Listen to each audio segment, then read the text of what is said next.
We hung an elephant. Here, I'll even show you a little picture of it. For those that are sensitive, 5, 4, 3, 2, 1. Here you go. Yeah, I know. Both tragic and also kind of crazy that it happened.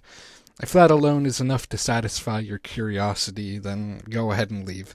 But for those that are willing to stay around, I promise you that the deeper truth behind that image is both much more tragic and much more crazy than the image alone would be able to tell you. The story will climax on September 13th, 1916 in Erwin, Tennessee, which I think is one day after this video goes up, actually. But the sequence of events that would lead up to that fateful image really start about 2 days earlier in St. Paul, Virginia, a little mining town local to the area. The inciting incident to everything starts with the collision of two entities. Let's meet them. One, a man named Eldridge, who we really don't know much about. His real name is Walter, the red in his name probably coming from the assumption that he had red hair. His death certificate, yes, spoiler, he is going to die in this incident, lists him at 38 years old, but I've heard a range from anywhere of 22 years to 36 years, but I personally go with 38. Believe it or not, he is a white male, but any other defining characteristic or association he had with other people is listed as not known. How or when he ended up in St. Paul, that's also unknown. We can speculate anywhere between, a few months to a few years, which really doesn't mean anything if I'm being honest.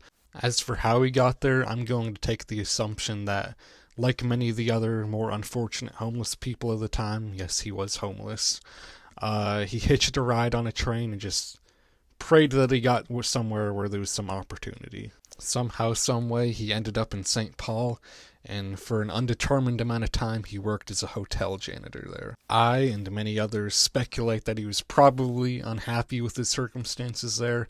One, just the nature of his life, homeless, working not a great job, and two, just how willing he was to uproot his entire life there for a new, riskier form of employment.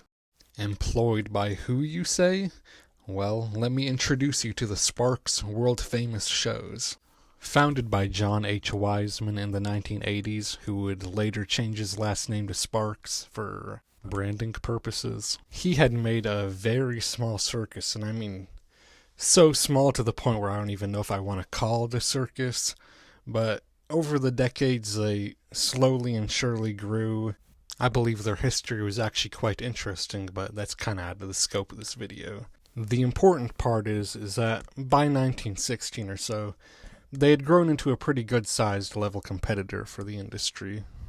Circus size at this time was loosely measured on how many boxcars it took to transport your show. The numbers could be fluffed a little bit, but I estimate that in 1916, the Sparks world-famous shows, which henceforth I'll rename as the Sparks Tour, needed somewhere between 10 and 15 boxcars to transport their circus. The mammoths of the industry, Barnum and Bailey, the ones with Jumbo the Elephant, and the Ringling Bros, I couldn't find great numbers on it, but I'm estimating anywhere between 70 and 90 boxcars for them.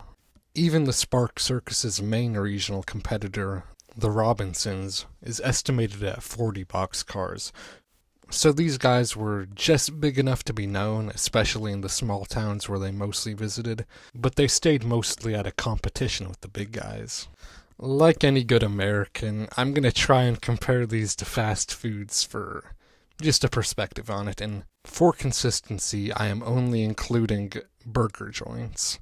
So what I describe down here on my notes is that Barnum and Bailey, that's like your McDonald's, of course.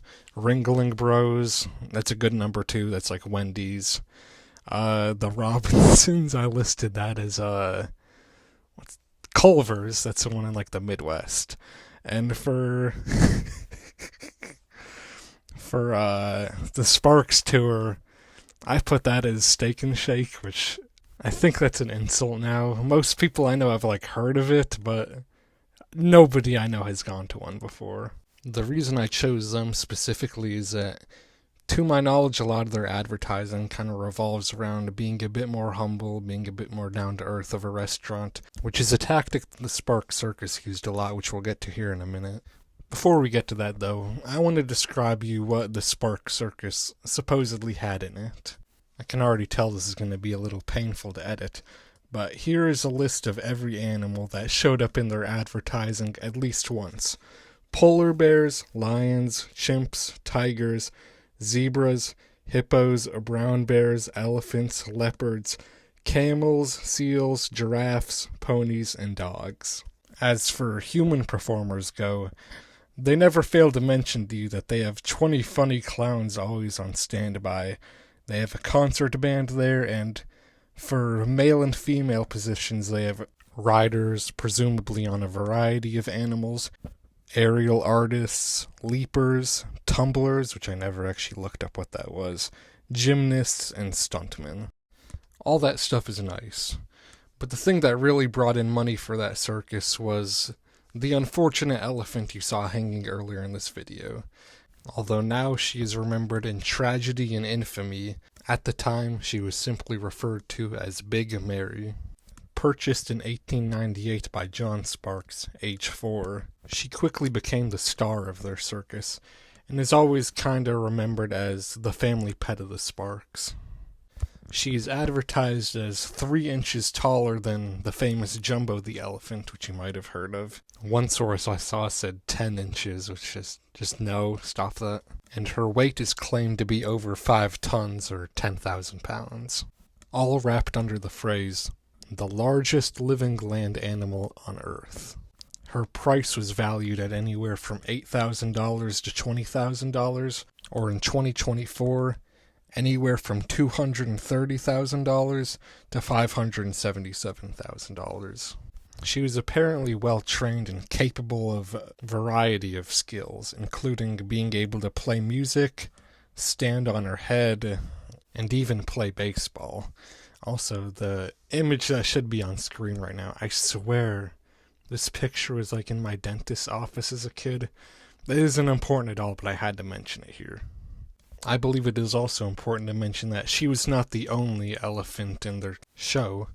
There were 2 other elephants, Queen and Topsy, and then 2 new babies to the addition named Ollie and Matt. There is, however, one troubling rumor that has always kinda persisted on who Mary was. Did Mary kill anyone before the incident that's about to take place? And if so, how many? Yeah, spoiler alert, she is about to kill somebody here in a moment. You'll be surprised by the range of numbers I found looking around for this online, and I bet you cannot guess the highest one I'm going to say. So, I have heard anywhere from 1, 2, and 3 murders before this, up to 7 and 8, and then finally 18? What do you mean 18? Now, to be fair, after the ominous incident, which I keep foreshadowing, there was a lot of hyperbole created around Mary, so I personally discount those more outrageous and high numbers. I think 3 is cutting it, but if you believe maybe she killed 1 or 2 more people before this, that's reasonable in my opinion. Now, there was a common practice in the industry at this time to where if one of your animals killed somebody, you just kind of sell it off to another circus and they'd rename it something else. And the fact that we know this happened means it happened at a good enough rate to where we know animals killing people wasn't too uncommon. Focusing back to the Spark Circus as a whole, I want to give you a little more info, specifically about their advertising, which I think will help you better understand the events that are about to take place. At the time, their brand was kind of known as the 100% Sunday School Circus, and the tagline that I saw that they used the most was the 3 words, moral, entertaining, and instructive. Some other taglines I found were 25 years of honest dealing with the public, the show that never broke a promise, and blood and wrong quote.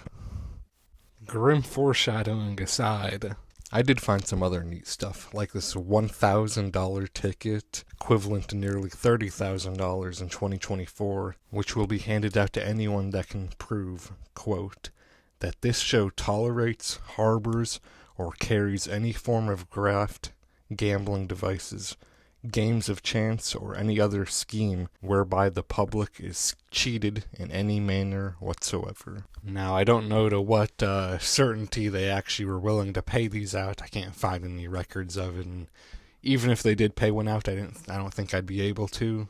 But to me, it looks like just a little advertising gimmick that would never actually have any legal precedent over them. And to give the Spark Circus, and specifically Charles, a little bit more good grace before most of you probably grow to hate him. Supposedly, he wasn't too bad of an employer. He might have treated his animals and workers well. To quote, many a canvas or prop man was told by her to first go wash his face and comb his hair before entering the cookhouse. But once in, no one ever went away hungry.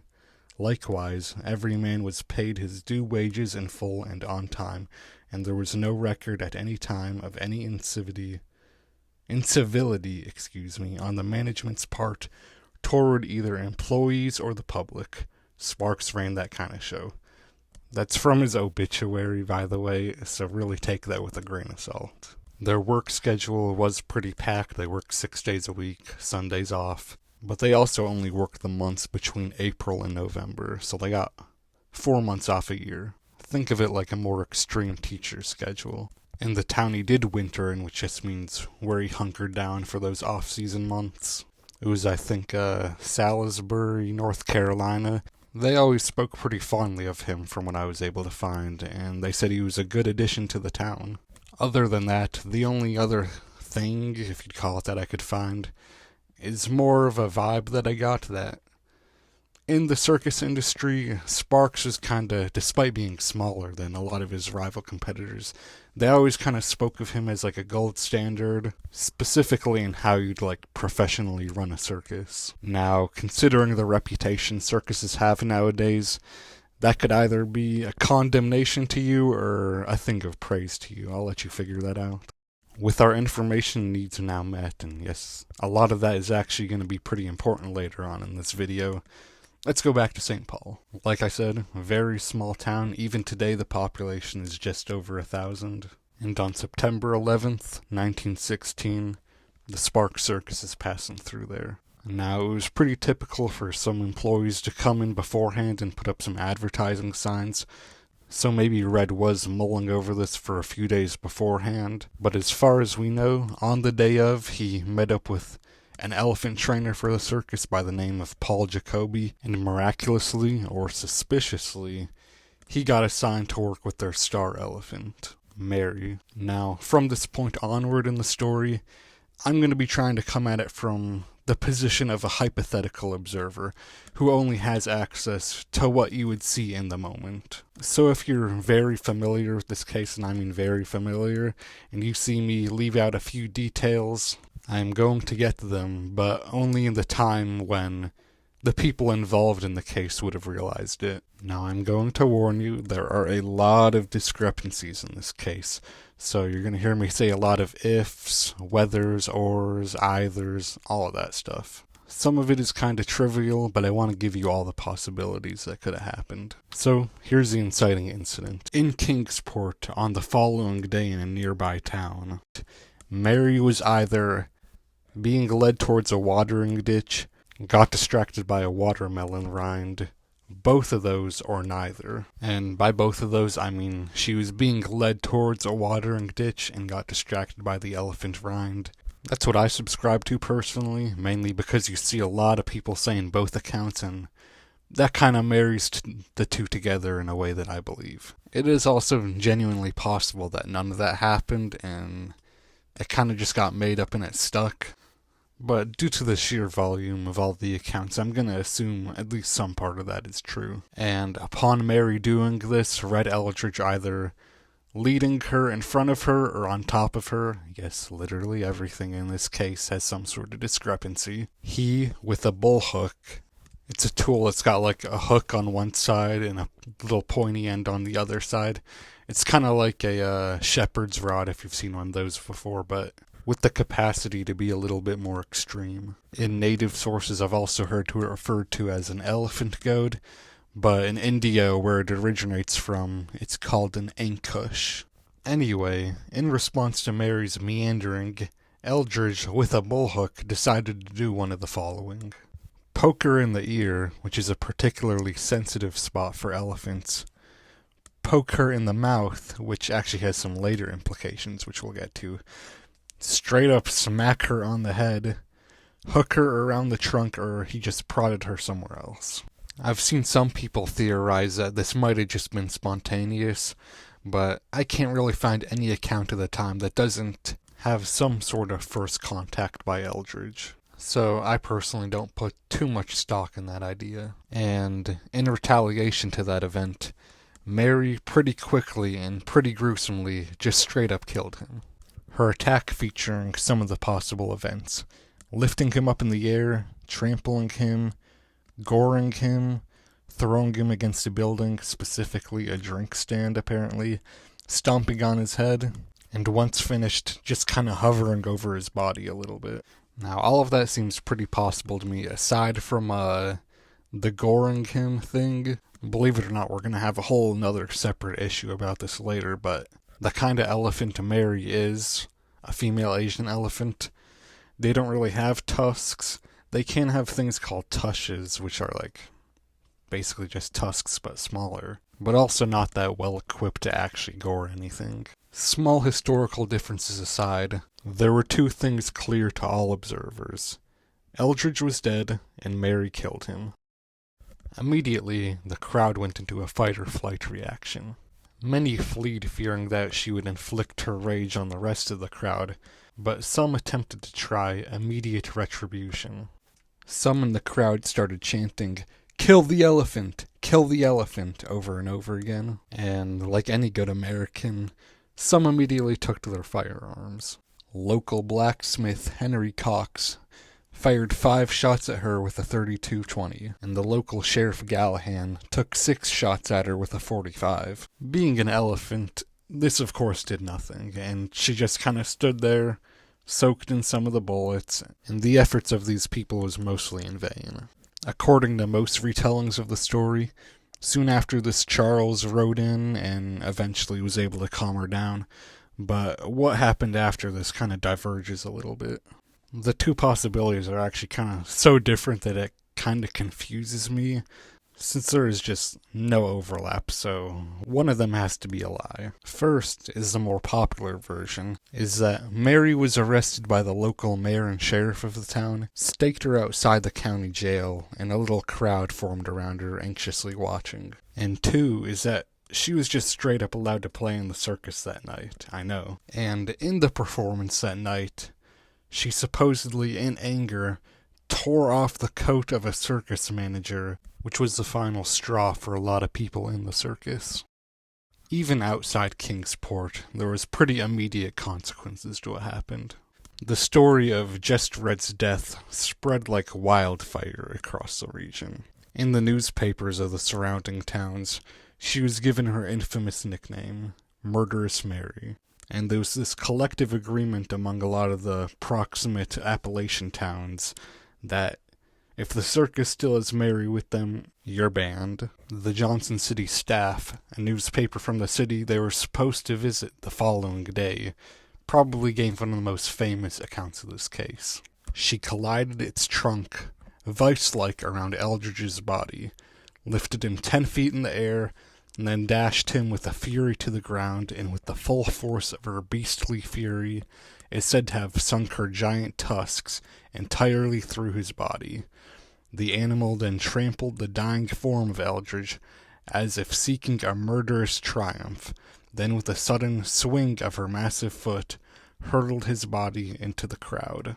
Quite sensationalized, in my opinion, but I'll add that this is the kind of flavor you saw in a lot of the newspaper accounts around this, and a lot of other stories of the time too, in my opinion. Stuff like this is what caused the outrage and the fear that pretty soon we'll see the fruits of. At this point, the consequences of the incident had at this point become unavoidable. A decision had to be made, and between the night of the 12th and the morning of the 13th, one was. The decision to kill Mary and how to do it. Also, apparently his wife Addie Sparks, I think her name is, apparently she was also pretty important in making this decision, which makes sense because supposedly Mary was kind of like their family pet, but a lot of people like to give her a share of the blame too, so I thought I'd include this just in case it's true. So, now that her death had been agreed upon, they had a few options before them. One, electrocution, which some sources say that they actually did attempt that and it just didn't work. To quote railroader Montalilli, they tried to electrocute her in Kingsport. They put 44,000 volts to her and she just danced a little bit. Other sources say that the railroad didn't even have enough power to even do something like that, so they didn't even try it. So there's a lot of confusion on that issue. Another idea they had was simply to just shoot her, of course. Now you had to do this pretty precisely. Apparently, 4 soft spots on the head, you had to shoot that simultaneously, and it was dismissed. Partially because the maneuver in and of itself was pretty risky, and if failed, it could endanger a crowd if some people happened to be watching. They really wanted to do this in front of a crowd, huh? You'll understand that later. Anyway, another idea they had was to poison her, which seems pretty intuitive, but apparently she was too smart to fall for that. This kind of confuses me. It doesn't really seem like an intelligence-based thing. So I'm going to assume they more so meant that she wouldn't fall for it, which to me means that she would have had some way of detecting it. And I just looked it up, and yeah, elephants supposedly do have a really good sense of smell. Part of me thinks they probably could have figured out something if they tried, but I guess I'm willing to bite on this excuse. Now, before they decided on the hanging, they had one more dastardly little idea. This is completely unhinged, but they thought of tying her to 2 train engines and either smashing her together with them or pulling her apart with them. Which yeah, that's insane. Thankfully, some semblance of morality prevailed, and they dismissed the idea as too cruel. There is one secret theory that I'll get to later, which is kind of funny. But one of the most wild facts about this whole ordeal is that supposedly, while all of this was going on, a lynch mob was coming to the town with a Civil War cannon to shoot her with it. What is going on, bro? Eventually, though, hanging was decided upon, which itself was kind of a logistical nightmare. I mean, she's an elephant. She can't just be hanged with a rope and tree like you could with a person. They needed to use something called a derrick. To all the construction workers watching me, you can get mad at me for not picking up on all the subtleties of your trade, but for all the normal people, just think of it as a crane. Got a hook, and you lift stuff up on it. Now, originally, they were just going to get a derrick sent over to Kingsport for the hanging, but due to bad weather, Erwin, a town you'll soon become pretty familiar with, needed the derricks to stay at their town and refused to lend any out. The Clinchfield Rail Company, which was the people that the Sparks tour was making this decision with, they said that the circus could go over to Erwin, where Clinchfield was headquartered at, and perform the hanging there. And thus, on September 13th, 1916, Mary would die by hanging. On this tragic Wednesday, the weather was deservedly bad. Dreary, foggy, all around miserable, from what I can tell. Throughout the morning and early afternoon, Mary sat chained to a circus tent, while the rest of the show did an unscheduled performance. Remember, they were supposed to be, I think, in Johnson City on this day, originally. So, supposedly, the turnout wasn't too great, and it wasn't too exciting. I mean, they didn't even have their star with them, and really, everyone was just waiting to see what was going to happen with Mary. And at around 5 o'clock, the process of the execution began. It is said that she was noticeably uneasy and nervous throughout the entire day, and as her hour marched closer, it only got worse.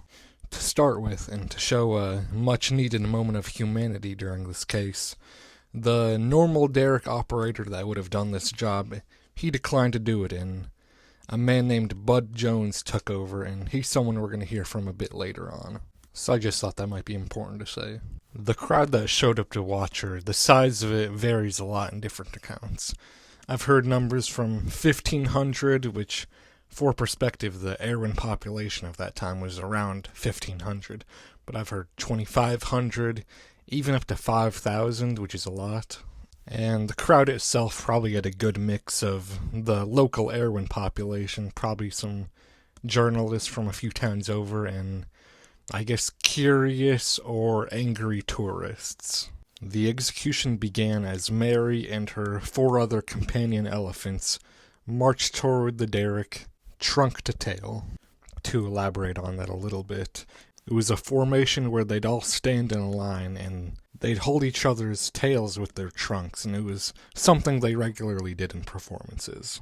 Whether they did this to make what happened appear more like a performance, or if it was just to calm Mary's mood down a bit, is unknown. As they reached the designated spot, they would chain Mary's leg to the railroad track and lead the other 4 elephants away. In the final moments before she was lifted up, it has been pretty commonly reported that Charles Sparks did attempt to comfort her in her final minutes, supposedly embracing her by the trunk and giving her some final words. As he departed, a chain was tied around Mary's neck and they attempted to lift her up. Due to what happens next, it's always kind of been speculated that they forgot to untie the chain attached to her foot. As she was hoisted up and she bellowed and shook herself, the crack of bone ringed out across the silent crowd, followed by the snap of the chain and her falling back to the ground. The crowd would flee in fear of her anger, but Mary herself was now dazed and with a broken hip. Upon this, workers came and tied another, stronger chain around her neck, and as they hoisted her up again, she, quote, kicked for a while, until ultimately succumbing to death, to which a vet pronounced her dead on the scene. She would remain hanging for 30 minutes, during which that famous photograph of her was taken. Upon being let down from the gallows, a vet would examine her corpse, finding out an important fact about Mary that was unfortunately only realized post-mortem. And it's that Mary had a severely infected tooth at the time of this incident, which very much recontextualizes the incident that happened at Kingsport. I'll give my own analysis and thoughts on this and everything else here in a moment, but before that I have a few points I need to hit on. Yes, we have more discrepancies to get to. First being, in the immediate aftermath of her death, what happened to her corpse? There are 2 commonly circulated theories. One, that she was buried next to the tracks, pretty much at the exact spot where she was hung. And 2, 400 feet up the tracks in I don't know which direction, and in both cases was laid to rest in a 10 by 12 by 15 hole dug in the ground. The grave was left unmarked, and in either case it would be on private property now, and likely covered in asphalt. Something I've heard about the town of Erwin is that in the past, like a few decades ago, you could get people to pretty reliably point it out to you, if you could convince them of that at least. But the topic of this incident in the town kind of became so hush-hush that at this point that knowledge has been forgotten.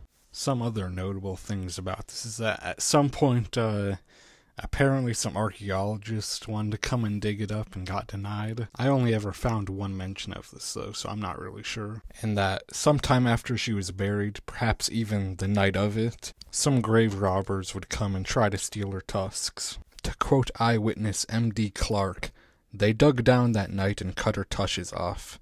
And Montelilli, who you might remember from earlier, claimed that they even made dice out of them.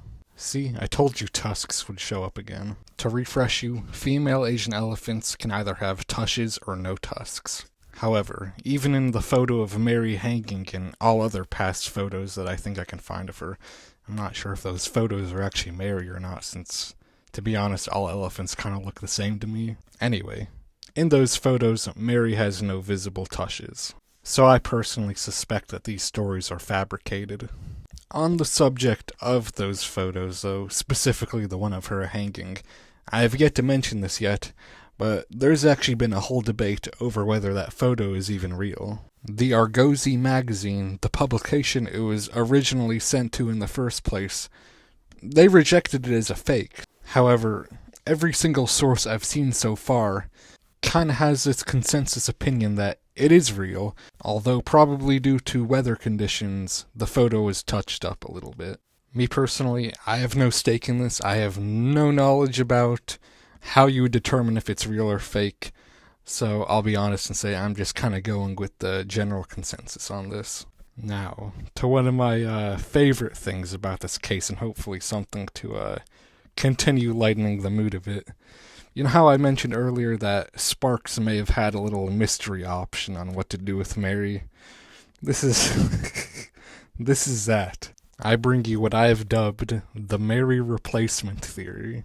So you know how I mentioned that at the time there was a little bit of a practice that if one of your animals killed somebody, if you could, you'd try and sell it to another circus under a different name? This is that. That he sold Mary for her very high market price, bought a cheaper, less financially valuable elephant, and killed that in her place.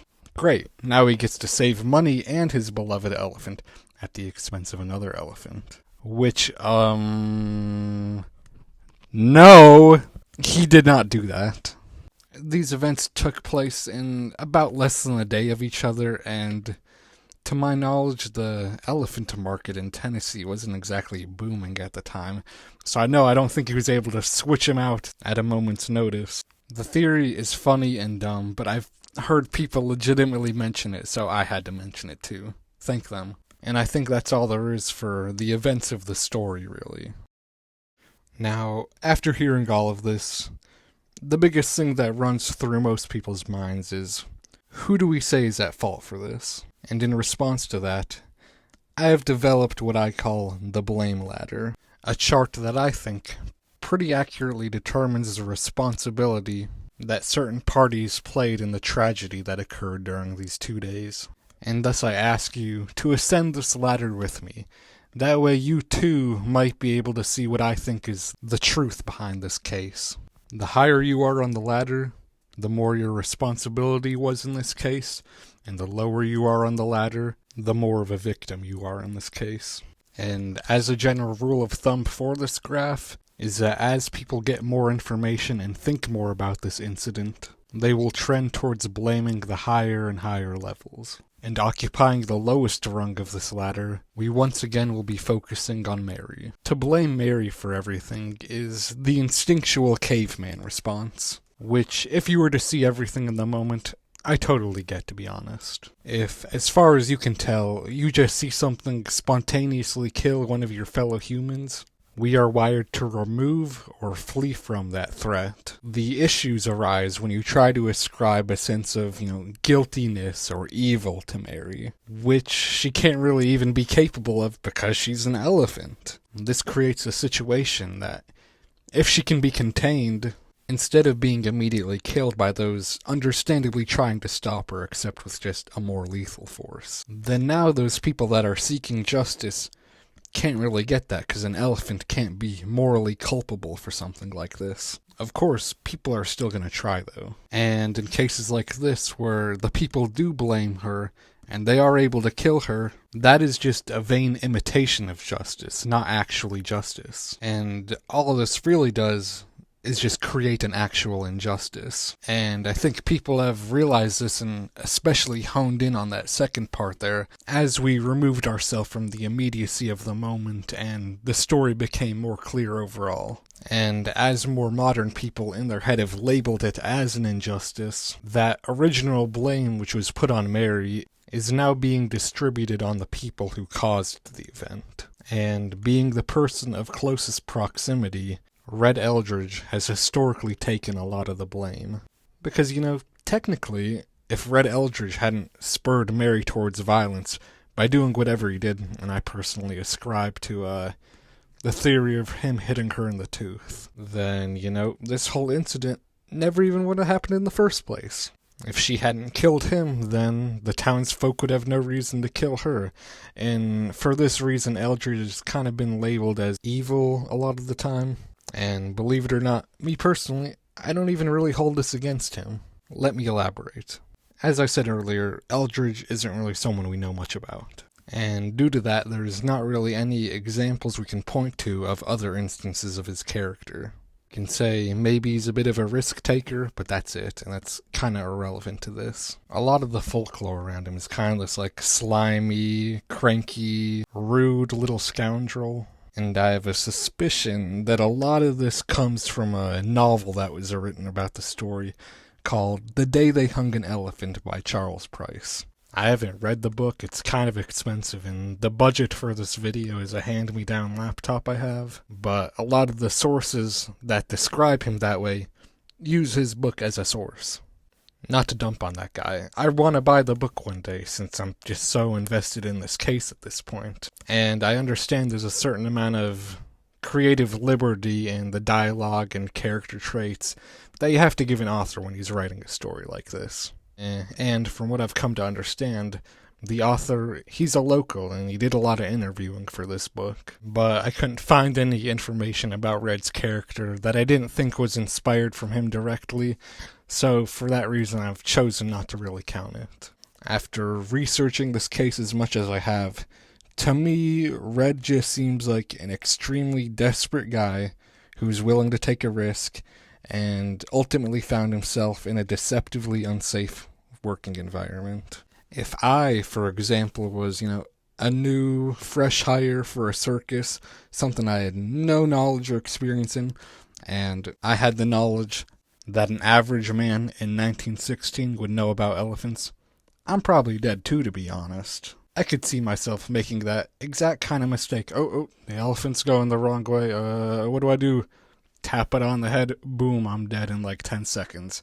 I could totally do that, man. Supposedly, Starks did teach his staff a quote-unquote gentling care philosophy for each of his employees. But despite that, in the state Mary was in with her tooth infection, even like a mild, sudden pain could very well send her into a rage that kills you.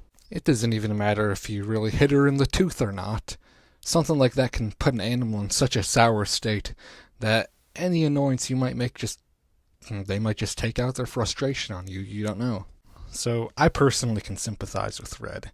Maybe I don't view him as much as her, but I view them both, him and Mary, similarly as victims in this whole ordeal. If you want to view Red as slightly responsible, I get that, but in my opinion, he's not the worst person in this case. In fact, going by my logic earlier that you can't really say an elephant deserves to die, going by that, Red should have been completely irrelevant about the conversation of what to do with Mary. Specifically the idea of avenging her or whatever. You can talk about the safety or practicality of keeping her alive all you want, but to apply the concept of justice to an elephant is completely futile in my opinion. The next thought a person might have is that if Red the person became more of a justification for the hanging of Mary, and that it doesn't even really matter if the events of the story, whether he was an oblivious victim or an evil abuser, then who was the actual perpetrator of the act of cruelty? The great dishonor of that historically has been accredited to the town of Erwin, Tennessee, and its people. This is a stage where most people stop their hunt for a perpetrator, and I do understand why. Small towns south of the Mason-Dixon line usually aren't given much in the benefit of the doubt to begin with, understandably, so while I certainly won't be praising the 1916 iteration of the town, for what it's worth, I'm going to do my best to break that pattern and try and give the town a fair shake. With that said, my diagnosis of their guilt is that although the citizens themselves weren't actively trying to get Mary hung or are responsible for that, they weren't innocent to what was happening either, and were more so complacent or neutral about the whole event.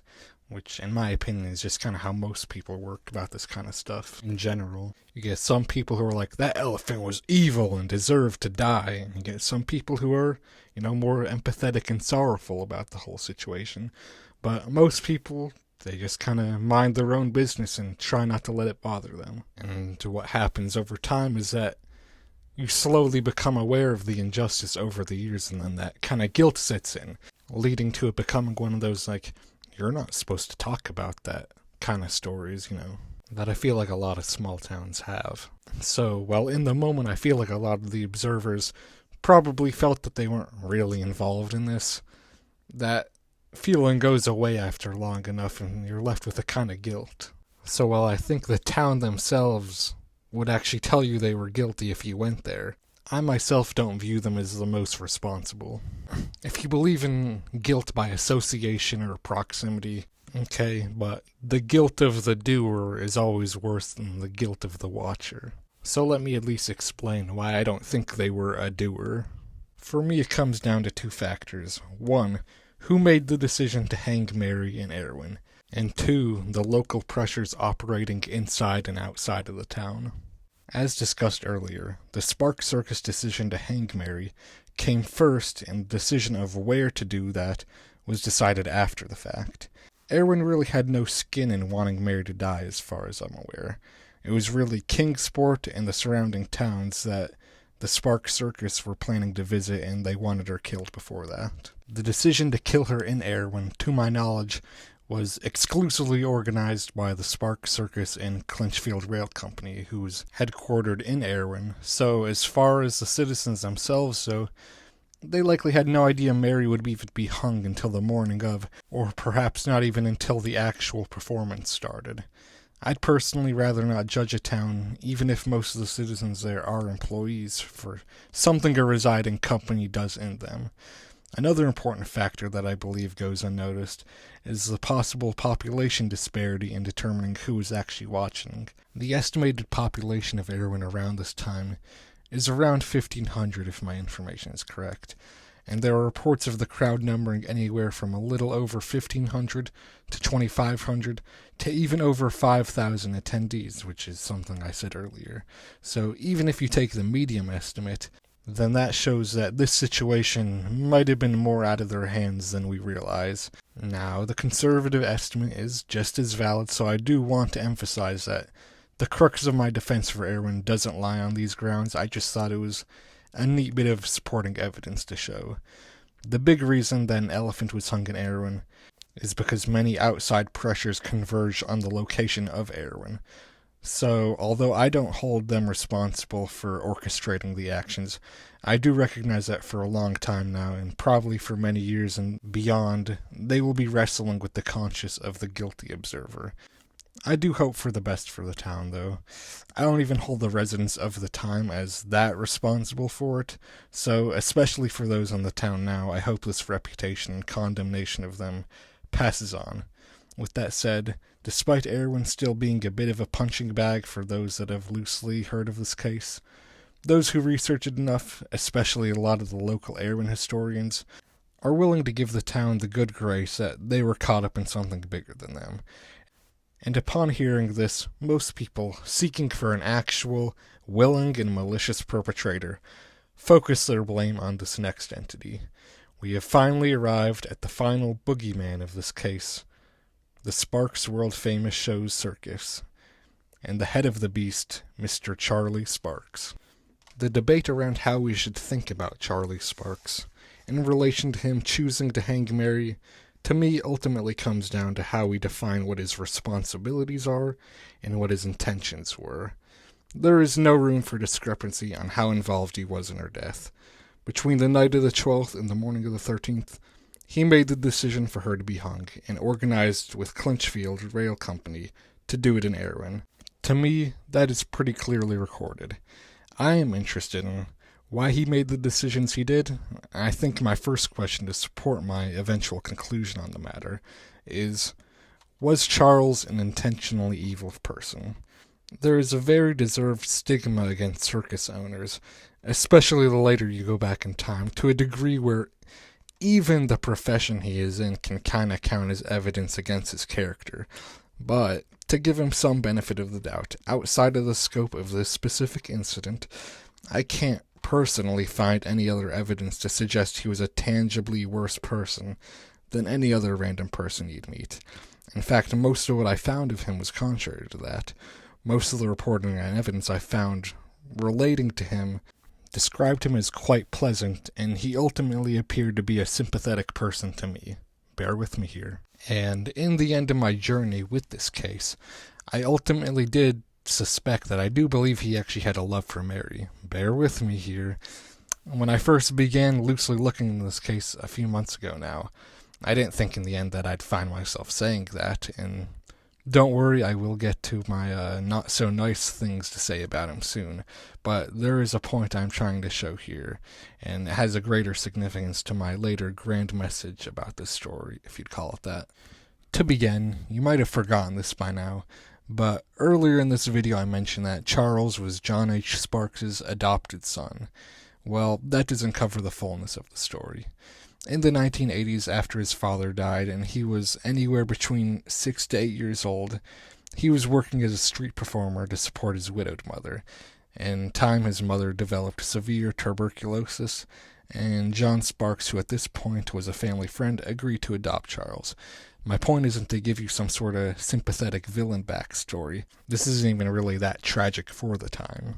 My point is to explain his relationship with Mary, since they both actually kind of parallel each other a little bit. In both cases, Charles and Mary, they ended up kind of becoming the child they never had for their adopted parents. Being plucked out of some random place and traveling all across the country doing all sorts of wacky performances with someone who was supposed to now be your dad is a rather unique experience, and that's the speculation I have about why I think they are said to have such a close relationship. He and his wife are said to have treated her as their child, almost. That is all very theoretical and based off of logical assumptions. There is, of course, other stuff which I don't trust that much. I've already shown it to you. The overzealous advertising, that $1,000 reward thing, which still confuses me. And there's all sorts of personal obituaries and little biographies and whatnot that all talk of him pretty nicely. And being a smaller circus, he pretty much had to do with this for his business. And as far as I can remember, the only one that might have not been biased is that article from the Salisbury, North Carolina town, the one he wintered in. But to be honest, I don't really care much about this, and I know it's all kind of fluff to my point. My point is, you can feel the emotion of love towards something and still be able to do this to it. I need you to bear with me a moment longer here, but I do have a point to this, and it's that if you really think about it, how much choice did Charles have in making this decision? I mean, come on, let's give the guy some slack. They were gonna kill the elephant anyway. Or what about financial ruin? Keeping Mary around could endanger or ruin the lives of his workers and animals who depend on him. Or, what if she actually was a danger to those towns? What if she was? You don't know that. Or, maybe hanging was genuinely the best option he had. You heard my whole spiel about that earlier. All of that goes out the window in this next sentence. Why was he in this situation in the first place? You see, when you're in an arrangement like this where you're responsible for that animal, you have an obligation to be both proactive about the goodwill of the animal, and if things really get bad enough to where it needs to be put down for whatever reason, to have the capability to do that in a peaceful and respectful manner. Sparks met neither of those requirements in this case. He wasn't monitoring her health. He sent an untrained rider to what is supposed to be his prized animal, something that he genuinely cares about. And he doesn't even have the tools on standby to compensate for that failure. Here's what I'll give Charlie Sparks. Maybe it wasn't outright malicious, but an example of extreme negligence mixed with a lot of immoral compromises. If you yourself are willing to count that as just straight up evil, being that negligent with your animals, honestly, I'm convincing myself of it at this point, and if you want to, go ahead too. I'm tiring myself out from playing defense for all these people. Believe it or not, there is another level to this blame ladder, and I didn't think there'd be one at first, but I think I found a good way to articulate why I think that. And ultimately, the conclusion I came to about Sparks never really satisfied me, and it took me a bit of thinking to figure out why. And everything I said earlier, I think that's true. Yes, I agree with my conclusion around it, but to simplify it so much that the blame falls all on the inadequacies, of one man, to me, does the story of Mary an injustice. Yes, his failure to provide optimal circumstances that could prevent incidents like this from occurring, and contingencies to soften the blow even if they did happen, are what caused Mary to be subject to the forces that would lead him to killing her. So that's all on him. But I personally don't count him as one of those forces. Whether you believe Charles to be a greedy guy who'd do anything for a bigger profit, or just an extremely irresponsible guy who might have actually had a bond for the elephant, the thing both of those images of him have in common is the preparation that Mary would live. I think when you spend enough time on this case, it's easy to lose sight of a very simple truth. Everything you find has just the right amount of justification for you not to want to make any full-force condemnations. After cumulative days of researching the story, you get frustrated that there isn't any definitive number of entities that you can truly say are responsible for this, which I think ultimately represents the reality that Mary lived in.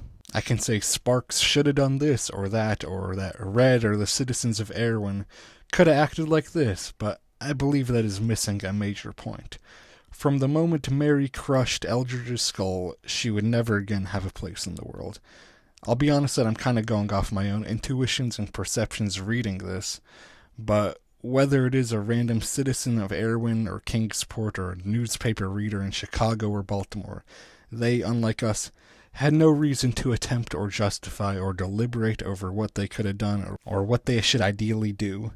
The decision was obvious and necessary to everyone in that moment. Mary killed, so justice demands that she too must die.